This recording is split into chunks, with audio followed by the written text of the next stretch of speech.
If your child can go from calm to screaming in seconds, and you feel like nothing works once the tantrum starts, this video is for you. Because most parents are not dealing with bad behavior in those moments the way they think they are. They are dealing with a child who is overwhelmed, overloaded, and unable to calm down on their own. And once you understand that, your whole response can change. In this video, I'm going to explain child tantrums in a simple way, why they happen, what most parents misunderstand, and what to do instead using my 3-step calm reset method.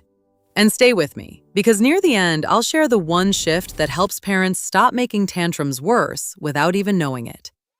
Let's start here. A tantrum happens when a child feels something so strongly that they do not know what to do with it. That feeling might be anger, it might be frustration, it might be disappointment, it might be sadness, it might be tiredness. It might even be too much noise, too much stimulation, or too much change all at once. And because young children do not yet have strong self-control, those big feelings come out through their body. That is why tantrums can look so intense. Crying, screaming, kicking, throwing, hitting, dropping to the floor, refusing to move. To us, it can look dramatic, but to your child, it feels very real. And this is where most parents get stuck. They think, my child knows better. And sometimes that feels true, but in many tantrums, your child is not calmly choosing the best way to upset you. They are flooded. Their body is overwhelmed. Their brain is not ready for a lesson in that moment. That is why long explanations usually do not work in the middle of a tantrum. That is why saying, calm down, usually does not help. And that is why arguing with a crying child often makes the whole thing bigger. Now, this part is important. Understanding your child does not mean having no boundaries. It does not mean giving in every time they cry. It means knowing what they need first.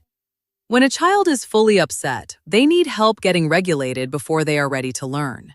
That is why I teach a simple 3-step approach: regulate, reconnect, redirect. Let's break that down. Step 1 is regulate, and this starts with you. Not because everything depends on you being perfect, but because your energy affects the moment. If your child is already overwhelmed and you come in loud, fast, angry, or panicked, the tantrum often grows. But if you slow your body down, lower your voice, and use fewer words, you make it easier for your child to settle. You do not need to be perfectly calm. You just need to be calmer than the chaos.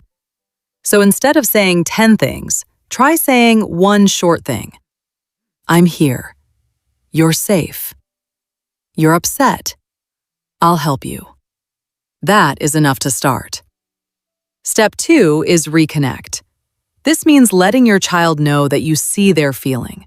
Not that you agree with bad behavior. Not that you are changing every boundary. Just that you understand what is hard for them. You can say, you really wanted that. You didn't want to stop playing. You're mad. This feels hard right now. That kind of language helps your child feel seen. And a child who feels seen often calms faster than a child who feels fought. But this is also where you hold the line. You can say, I won't let you hit. I won't let you throw that. We are still leaving. This is the balance, warm and firm, kind and clear. That is what most parents are actually looking for. Not being too soft, not being too harsh, just steady. Now here is what most people miss. The tantrum itself is not the only important part. What happens after the tantrum matters too. And this brings us to step 3, redirect. Once your child is calmer, now you teach. Not during the peak, after. This is where you guide them toward what to do next time. You might say, next time, say help. If you're mad, stomp your feet instead of hitting. You can cry, but you cannot throw. When you need me, come close and use your words. This step matters because children do not just need correction, they need coaching. They need a better path. They need to know what to do instead. Let me give you a real example. Let's say your child has a meltdown because you gave them the wrong cup. To an adult, that may seem tiny. But if your child is already tired or overwhelmed, that small thing can feel huge. If you respond with, "It's just a cup, stop crying," your child may escalate. They do not feel understood. But if you say, "You really wanted the blue cup," you're upset, and then calmly hold the limit, you often get through the moment faster. Not always, but often. And this is where it gets easier. Once you start seeing patterns, tantrums make more sense. Ask yourself, does this happen most when my child is tired, hungry, rushed, leaving something fun, in busy places, around bedtime? A lot of tantrums are not random. They are connected to stress, transitions, and unmet needs. That does not mean every need should be met instantly. It means prevention matters too. A warning before leaving, a snack before errands, a calmer bedtime routine, a simpler schedule. These small things can reduce a lot of big moments. And here is the one shift I really want you to remember. Your child is not usually giving you a hard time. Your child is having a hard time. That does not excuse hitting, screaming, or throwing, but it changes how you respond.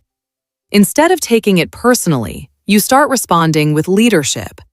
Instead of reacting to the behavior only, you start helping with the feeling underneath it. And over time, that is how children build regulation. Not from one perfect response, but from many calm, repeated moments where you help them borrow your calm until they can build more of their own. So if your child has tantrums, remember this. Big feelings are normal. Tantrums are a sign your child needs help, not just a bigger reaction. And your job is not to make every tantrum disappear overnight. Your job is to stay steady, hold the boundary, and teach the next step. That is what the 3-step calm reset method is for. Regulate, reconnect, redirect. If this helped you, subscribe for more simple parenting tools that work in real-life moments. And in the comments, tell me this.